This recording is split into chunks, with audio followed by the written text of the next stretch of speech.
दोस्तों, आज हम सुनने जा रहे हैं द हॉन्ड ऑफ द बास्करविल्स का विस्तृत और रोचक हिंदी सारांश। इसके लेखक हैं आर्थर कोनन डॉयल। यह फिर से शेरलॉक होम्स की रहस्यमय कहानी है।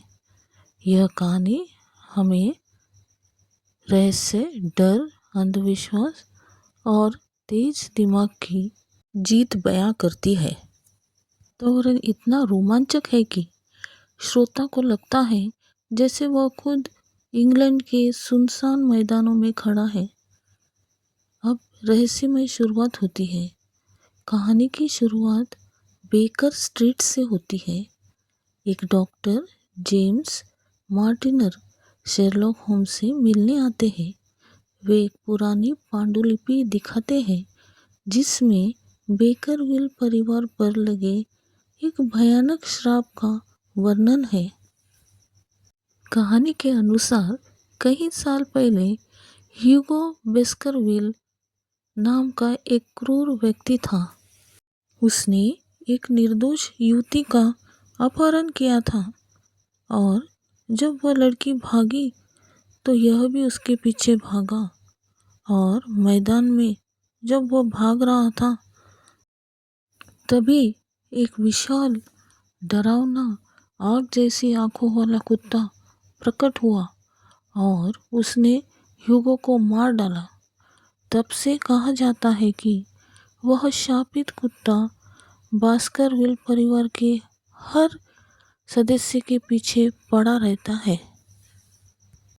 डॉक्टर मार्टिनर आगे बताते हैं कि हाल ही में सर चार्ल्स बास्करविल की रहस्यमय मृत्यु हो गई है। उनके चेहरे पर डर साफ झलक रहा था।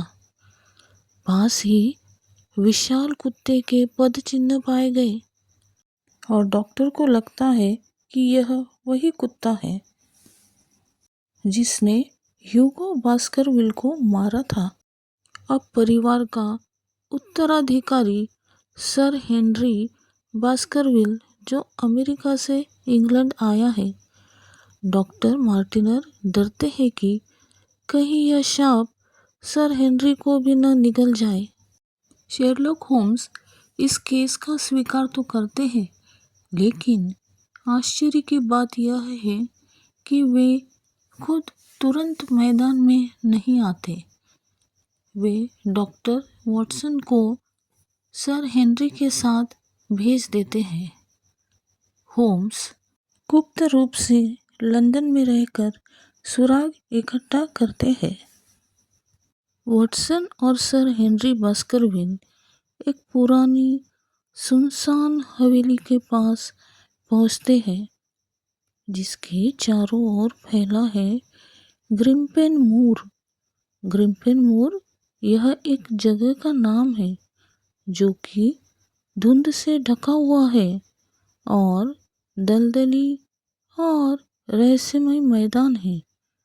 रात में अजीब आवाजें आती है, कभी किसी औरत की रोने की आवाज़ तो कभी कुत्ते की डरावनी हुआ हुआ।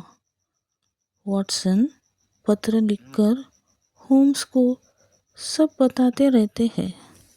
कहानी में कई संदिग्ध पात्र सामने आते हैं, जैसे कि मिस्टर और मिसेस बैरीमोर जो कि हवेली के नौकर हैं। दूसरा स्टेपल्टन एक प्रकृति प्रेमी और रहस्यमय व्यक्ति। और तीसरी है बेरिल स्टेपल्टन जो कि उसकी बहन है। वॉटसन को पता चलता है कि मूर में एक अपराधी भी छिपा हुआ है जिसका नाम शेल्डन है और वह जेल से भागा हुआ है। रहस्य गहराता जाता है। एक दिन वॉटसन को पता चलता है कि मैदान में कोई और भी छिपकर रह रहा है। जब वह उसका पीछा करते हैं तो सामने आता है शेरलॉक होम्स। होम्स गुप्त रूप से वहाँ रह रहे थे ताकि असली अपराधी को पकड़ सके। होम्स को शक है कि यह भूतिया कुत्ता असल में एक चाल है। स्टेपल्टन असली खलनायक निकलता है। वह बास्करविल परिवार का दूर का रिश्तेदार है और संपत्ति हड़पना चाहता है। उसने एक विशाल कुत्ते को प्रशिक्षित किया था। उसके शरीर पर फास्फोरस जैसा पदार्थ लगाया ताकि अंधेरे में वह चमकता दिखे और लोगों को अलौकिक लगे। एक रात जब हेनरी अकेले मैदान में चलते हैं तो अचानक वही डरावना कुत्ता प्रकट होता है। उसकी आंखें चमक रही है। वह गुर्राता हुआ उनकी ओर दौड़ता है, लेकिन तभी अंधेरे से गोली चलती है। होम्स और वाटसन समय पर पहुंच जाते हैं। वे कुत्ते को मार गिराते हैं। स्टेपल्टन की वजह से कुत्ते को अपनी जान गंवानी पड़ती है।